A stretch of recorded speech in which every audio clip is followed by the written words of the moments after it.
Hello everyone, welcome back to my FPL channel. My name is FPL Roxas, and today I will be sharing my Gameweek 4 Team Selection. Feel free to like and subscribe if you found my video enjoyable.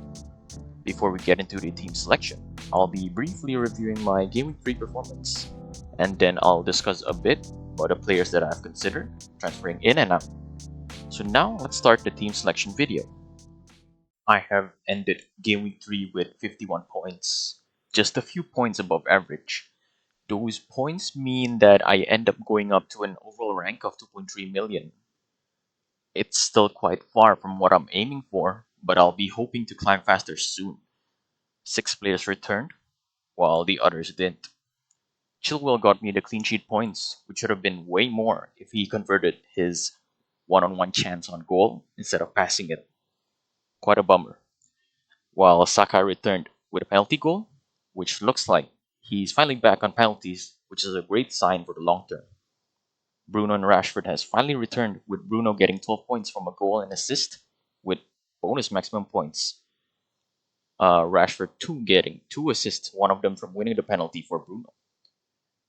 Haaland had quite a dramatic game as he missed a penalty and then scored later on. Not bad for my captain, but 4 points is still quite underwhelming for Haaland. Watkins continues his run of assists in every game. It's about time he starts scoring though.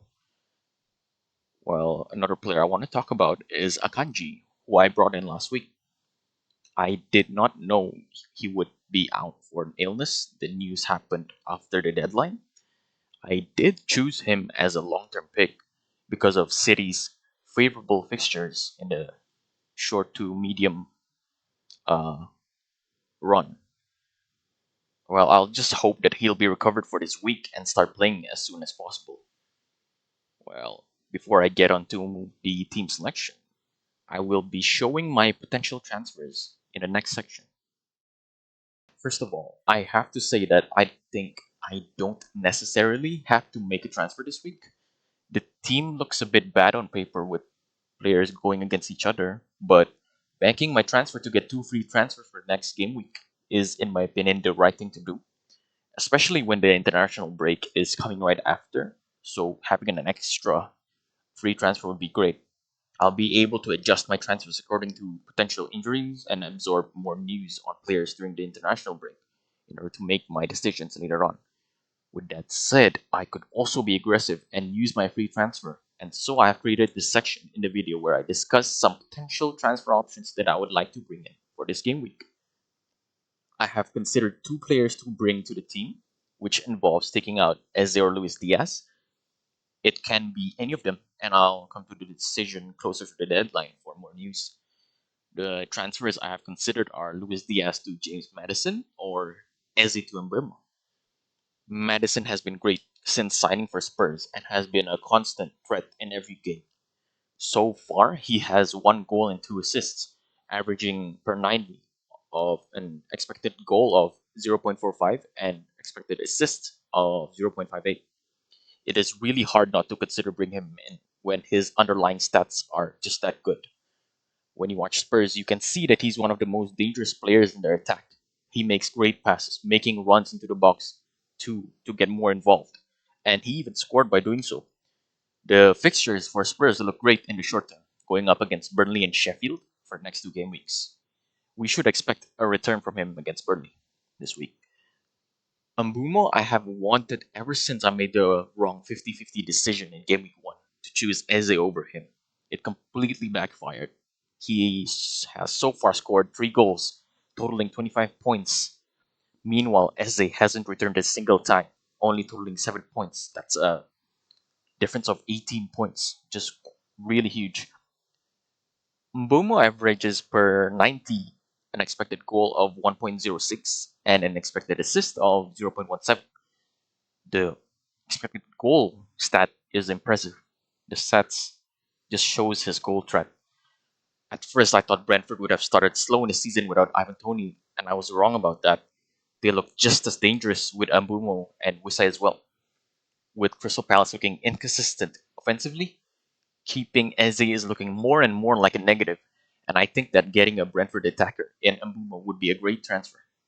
Even when he's increased in price by 0.3, I believe that he's still currently undervalued and should rise in price even more in the future as he continues to perform. Brentford also has quite a decent fixture run going up against Bournemouth this week, then Newcastle and Everton and Forest after. Finally, we move over to my Gameweek 4 team selection. Starting in goal, I have chosen Onana. Both my goalkeepers have away fixtures against really tough opponents, so there's not much between both of them, as they're both likely to concede. I feel like Turner would concede more, so I chose Onana instead. I really hope he gets a few save points, even though he doesn't keep a clean sheet. For the defense, it is the same as last week, Chilwell, Akanji, and Estupinan. Chilwell's got an easier fixture in Forest at home. I think it's likelier to get a clean sheet and an attacking return against Forest. I have made him my vice captain as well this week. Uh, Decided to put my trust in him this week. I think he's going to do well against Forest. Akanji is still marked yellow due to the illness from last week. I hope that he starts this week. Hope he's well again, because the fixture is against Fulham at home. If he does miss out again, I have Baldock who can come from the bench, who has a game against Everton at home. It's a decent fixture for Sheffield. Stupinan's got Newcastle at home. I don't expect him to get a clean sheet, but he'll have a chance of getting an attacking return if Brighton dominates in possession. For my midfield, it is still the same as last week. Saka's got a home game against United. It's a tough fixture on paper, but he has scored 2 goals against them last season, so it's still possible for him to return. The same thing goes with Bruno and Rashford. They've both been quite involved last season against Arsenal. Rashford scored 3 goals in the 2 appearances against Arsenal, while Bruno scored 1 and assisted 2. Well, you can make it 2 goals if we include the friendly match last month. But even with those past results, it is very difficult to predict what's going to happen between two really good teams facing each other. I think a big scoreline would really benefit me for this game. Eze's position will either be occupied by him or Mbeumo if I do make the transfer. If I do keep Eze, it's most likely going to be his last chance. If he doesn't return, then he's the priority transfer out for next week. Luis Diaz's position too can be replaced by Maddison if I do decide to bring him in. Luis Diaz has a home game against Villa. Last week he was unlucky to have been subbed out early as Van Dijk got a red card. Klopp decided to take Luis Diaz out to compensate for Joe Gomez to fill Van Dijk's position. Let's see if he gets his proper minutes this week and hopefully he scores. For my forwards, they are unchanged again. Haaland captain as usual against Fulham at home. It's really about time he grabs a haul, and I think he can do so against this weaker Fulham side compared to last season. Watkins has a tough fixture in Liverpool away, but with Van Dijk being out, there is a good chance Villa can catch Liverpool off guard, and Watkins can continue his run of assists. So for my potential moves, it's looking like a combination matchup of Eze and Diaz, Eze and Maddison, or Luis Diaz and Mbeumo. Looking at it again, I am currently leaning more towards the Mbeumo move and keeping Luis Diaz.